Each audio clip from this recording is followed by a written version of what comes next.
Hello दोस्तों, आज का अपना टॉपिक रहेगा शोष। शोष यानी क्षय, जिसे मॉडर्न में अपन टीबी बोलेंगे, ट्यूबरकुलोसिस। टीबी नाम लेते से ही सबको ध्यान में आ गया कि ये क्या बीमारी हो सकती है। फिर भी आज टीबी यानी शोष यानी क्षय का निदान के बारे में आज अपन डिस्कस करेंगे। तो इसमें सबसे पहले मैं आपको लक्षण बता दूं कि टीबी यानी राजयक्ष्मा, जिसे राजयक्ष्मा बोला गया है, उसके लक्षण शुरुआत में होती है सर्दी से। पहले सर्दी होती है, फिर बुखार आता है, फिर खांसी आती है और खांसते खांसते वो खांसी इतनी बढ़ जाती है कि खांसते खांसते बलगम निकलना चालू हो जाते हैं। वो बलगम अक्सर धीरे धीरे करते हुए पहले सफ़ेद रहते हैं, फिर ऐसे करते करते पीले ढसे गिरना चालू हो जाता है।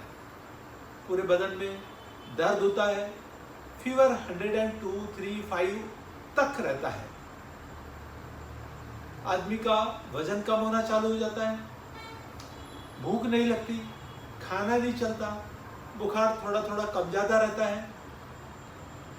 जब पीले कलर के ठस्से गिरना चालू हो जाते हैं तो वो खांसी इतनी ज़बरदस्त रहती है कि चेस्ट में भी पीड़ा करती है, पूरे बदन में पीड़ा होता है, पूरे शरीर में सारे जोड़ों में दर्द होता है, सर में दर्द होता है और बुखार से आदमी तपा रह जाता है।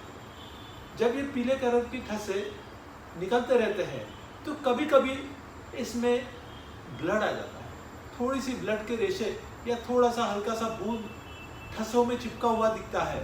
तब जाके अलर्ट हो जाता है कि ये सादी कुछ है नहीं, सादी बीमारी है नहीं, ये कुछ बड़ी बीमारी हो सकती है। तो ऐसे कंडीशन में फिर उसका टेस्ट किया जाता है। तो आज के निदान के बारे में यह लक्षण होते हैं टीबी के। तो आज के निदान के बारे में यह बताना चाहता हूँ कि क्षय रोग, माइकोबैक्टीरियम ट्यूबरकुलोसिस, ये बैक्टीरिया के कारण होता है। यह राजयक्ष्मा धीरे धीरे बढ़ते हुए आदमी को पूरा ख़त्म कर देता है। मतलब छाती में पूरा पावर चले जाता है, शरीर का वजन कम हो जाना चालू हो जाता है और पूरे बदन में दर्द हो जाता है, चलने फिरने के लायक नहीं रह जाता, सांस फूलती है, हाफ लगता है और धीरे धीरे वजन कम होते हुए आदमी मृत्यु शैया की तरफ बढ़ते रहता है।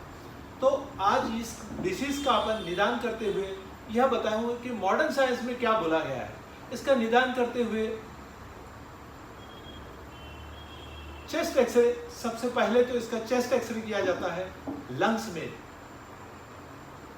और चेस्ट एक्सरे में बहुत बार राइट साइड के लंग्स में इन्फेक्शन दिखता है, वहाँ सूजन दिखती है, वहाँ निमोनाइटिस या धीरे धीरे इसमें पानी भर जाना, इस टाइप से लक्षण भी एक्सरे में दिख जाते हैं। इसके मांटूस टेस्ट करते हैं, स्किन में एक इंजेक्शन देते हैं।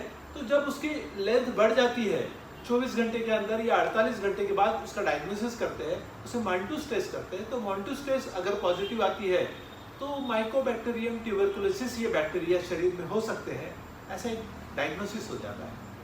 तीसरी एक टेस्ट होती है स्पूटम टेस्ट, यानी खांसने के बाद जो बलगम निकलता है वो बलगम किसी शीशी में या किसी डब्बे में भर के उसका माइक्रोस्कोपिक एग्जामिनेशन हो जाता है, और उसका माइक्रोस्कोपिक एग्जामिनेशन होने के बाद माइकोबैक्टीरियम ट्यूबरकुलोसिस ये बैक्टीरिया दिख पड़ते हैं। तब जाके डायग्नोसिस होता है कि इसे टीबी हुआ, उसे क्षय हुआ, उसे राजयक्ष्मा हुआ। यह 3 प्रकार का टेस्ट का है, इसमें बताया है। तो इसकी ट्रीटमेंट आगे मैं बताऊंगा, लेकिन आज अपन टीबी के निदान के बारे में सोचेंगे। अब ये तो हो गया एलोपैथिक साइड से, यानी मॉडर्न साइंस ने क्या बोला है, उसका निदान करते समय किस चीज़ का उल्लेख बताया है। अब मॉडर्न साइंस में ये भी बताया है कि टीबी सिर्फ लंग्स में ही नहीं हो सकते, तो टीबी किडनी में भी हो सकता है। ये जो जंतु है माइकोबैक्टीरियम ट्यूबरकुलोसिस और बैक्टीरिया, ये किडनी में भी जा सकते हैं। ये अपने शरीर के बोन को भी इफेक्ट कर सकते हैं। जैसे स्पाइनल कॉर्ड की जो वर्टिब्रा के जो बोन्स होते हैं, उन बोन्स में जनरली इन्फेक्शन हो जाता है, तो बोन टीबी कहलाता है। किडनी में अगर इन्फेक्शन हो गया तो किडनी टीबी कहलाता है। इसी टाइप से अतड़ियों में भी इसका इन्फेक्शन हो जाता है, जिसे इंटेस्टाइनल ट्यूबरकुलोसिस बोल सकते हैं।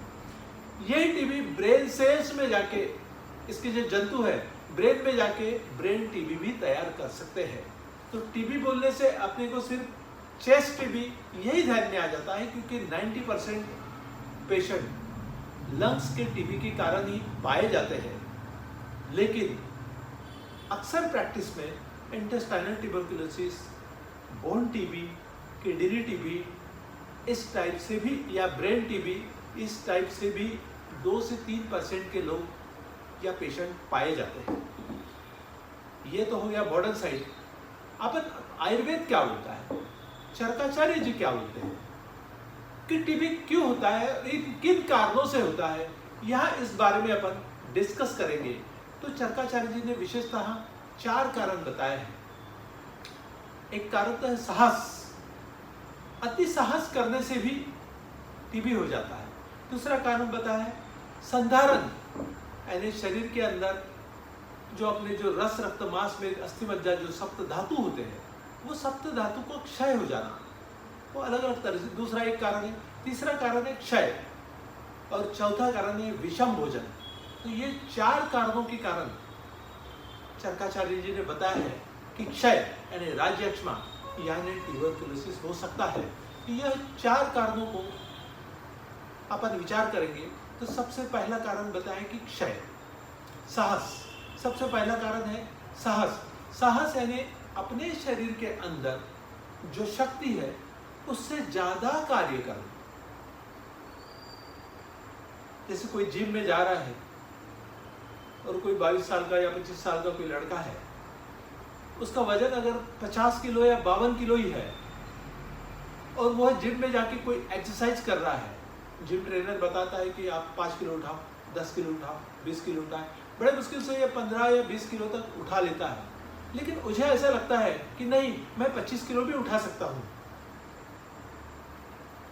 अगर वो साहस उसने कर लिया और उठाने का प्रयत्न किया, तो वो डंबल उठा तो पाएगा, लेकिन कहीं तो भी उसके बॉडी के ऊपर इंजरी आ सकती है, उसका इम्यूनिटी पावर डिस्टर्ब हो सकता है, उसके चेस्ट के ऊपर गलत प्रभाव आ सकता है, जिसके कारण उसके शरीर के रस, रक्त, मांस में अस्थि मज्जा, शुक्र, ये सप्त धातु विकृत होके उसे टीबी ये रोग हो सकता है।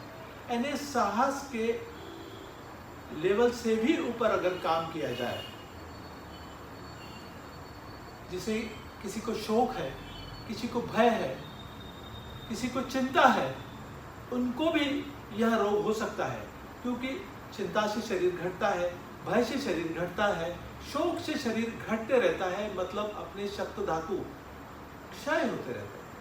अगर किसी कारण से, अति साहस से, शोक से, भय से या चिंता से अपने शरीर के सप्त धातु का क्षय होते जाता है, तो अपने शरीर के अंदर वात, पित्त और कफ, स्पेशली वात धातु की वृद्धि होके शरीर के अंदर का कफ और पित्त विकृत करके उरहर प्रदेश में जाके स्थान संचय करता है और टीबी यानी राज्यक्षमा यानी क्षय जैसे रोगों को निर्माण करता है। तो ऐसे कंडीशन में बुखार आना, वेदना होना, शरीर में थकान महसूस करना, इस टाइप से लक्षण आ सकते हैं। धीरे धीरे वजन कम हो जाना, इस टाइप से लक्षण अक्सर ये साहस करने से आते हैं। तो अति साहस यहाँ क्षय लोगों को निर्माण करने में कारणीभूत है, ऐसा चरकाचार्य जी ने कहा है। बहुत सारी बात जो अपनी लिमिट के बाहर अगर कोई सोच, कोई शक्ति से कार्य करना, या अपने लिमिट के बाहर अगर कोई कार्य करता है, उसे साहस करना। हर किसी की लिमिट की एक दायरा अलग अलग होता है। हर एक ने अपनी लिमिट समझ लेना चाहिए कि मैं कितना कार्य कर सकता हूँ, कितना नहीं कर सकता, कितने करने के बाद मुझे प्रॉब्लम आ सकता है और कितना कार्य करने के बाद मुझे प्रॉब्लम नहीं आ सकता। हर एक का अपना एक शरीर फिक्स कर लेता है कि मुझे इतना ही साहस करना चाहिए, इतना ही कार्य करना चाहिए। आप दिन भर में 10 घंटा, 12 घंटा, 14 घंटा कार्य कर सकते हैं। अगर कोई 15 घंटा या उससे भी ऊपर अगर कार्य करने की कोशिश करे तो वो थकता है, महसूस करता है कि मुझे कहीं तो भी थकान आ रही है, मैं कहीं तो भी टायर्ड हो रहा हूँ। अगर यही कार्य वो रोज रोज बार बार हर दिन प्रतिदिन महीनों से अगर करता रहा तो ये दुस्साहस हो जाएगा और निश्चित ही क्षय या राज्यक्षमा या टीबी जैसे रोग होने के उसे संभावना बढ़ जाती है। दूसरा कारण बताया चरकाचार्य जी ने, संधारण।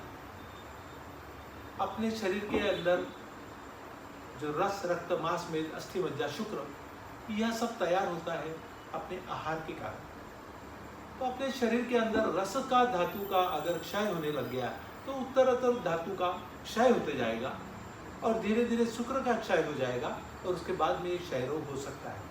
वैसे प्रतिलोमक गति से अगर शुक्र का अतिनाश हो गया, अब शुक्र का अतिनाश कैसे होगा? अति मैथुन करने से, बार बार मैथुन करने से, अति अगर प्रयोग मैथुन करने से अपने शरीर के अंदर का शुक्र क्षय हो जाता है तो प्रतिलोम गति से शुक्र धातु अस्थि धातु को क्षय करेगा, अस्थि धातु मांस धातु का क्षय करेगा, मांस धातु मेद धातु का, ऐसे उत्तरोत्तर प्रतिलोम गति से पहले शुक्र का क्षय होगा, प्रतिलोम गति से रस का क्षय होगा, तब शरीर के जो वात धातु है वह विकृत हो जाएगा और वह बात कफ और पित्त को विकृत करके शरीर के अंदर वेदना निर्माण करेगा, शरीर का क्षय करेगा, शरीर का वजन कम हो जाएगा और इन्फेक्शन होके क्षय रोग यानी टीबी जैसे विकार तैयार हो जाएगा। अभी धातु क्षय बताते हुए यह बताया है कि अपतर्पण जन्य यानी शरीर के जो धातु है, रस, रक्त, मांस, मेद, अस्थि, मज्जा, शुक्र, यह जो आहार लेते हैं अपन, वह आहार बराबर नहीं लिए, वह आहार का पोषण बराबर नहीं हुआ, यानी अपने शरीर संतर्पण न करते हुए अपतर्पण जन्य हो गया, शरीर क्रूश हो गया, अपन आहार बराबर नहीं ले रहे और कंटिन्यू अपन काम कर रहे हैं। शरीर के अंदर जैसे घी खाना, मांस खाना या अच्छा पौष्टिक विटामिन युक्त आहार अगर आपको नहीं मिला, आप सूखी भाकर खा रहे हैं, सूखे सूखे चावल खा रहे हैं, सूखे सूखे बेसन की सब्जी खा रहे हैं और वो भी कम मात्रा में खा रहे हैं, बहुत थोड़ा खा रहे हैं, आपको बराबर पानी स्वच्छ नहीं मिल रहा है, तो धीरे धीरे शरीर कुपोषित की तरफ जाएगा, शरीर का कुपोषण हो जाएगा, शरीर का अपतर्पण हो जाएगा और शरीर के रस, रक्त, मांस, मेद, अस्थि, मज्जा, शुक्र, यह धातु धीरे धीरे क्षय हो जाएगी और ऑटोमेटिक क्षय यानी माइकोबैक्टीरियम ट्यूबरकुलोसिस या बैक्टीरिया आपको अटैक कर सकती है और आपको क्षय यानी टीबी जैसे रोग हो सकते हैं। चौथा एक कारण बताया विषम भोजन। आपको अगर भोजन शुद्ध नहीं मिला, बार बार बासा खाना खा रहे हैं, अशुद्ध खाना खा रहे हैं, पॉइजनस खाना खा रहे हैं, तब भी अपना शरीर वीक हो जाएगा। अपने शरीर में कई ऐसे विष तैयार हो जाएंगे जो आम तैयार हो जाएंगे, जिसे अपन अपक्व अन्न बोलते हैं। वह अपक्व अन्न शरीर के अंदर कफ तैयार करेगा और वह कफ वायु के द्वारा पूरे प्रदेश में जाके पूरे शरीर के रस, रक्त, मांस में अस्थि, मज्जा को गलाएगा और आपको टीबी हो सकती है। तो आज यह चार कारण चरकाचार्य जी ने बताया है कि आपको क्षय किस कारणों से हो सकता है। तो यह चार कारण ही में क्षय रोगों को निर्माण करने वाले हैं, तो आप इनसे बचिए। इसकी चिकित्सा अपन अगले साल पढ़ेंगे। धन्यवाद।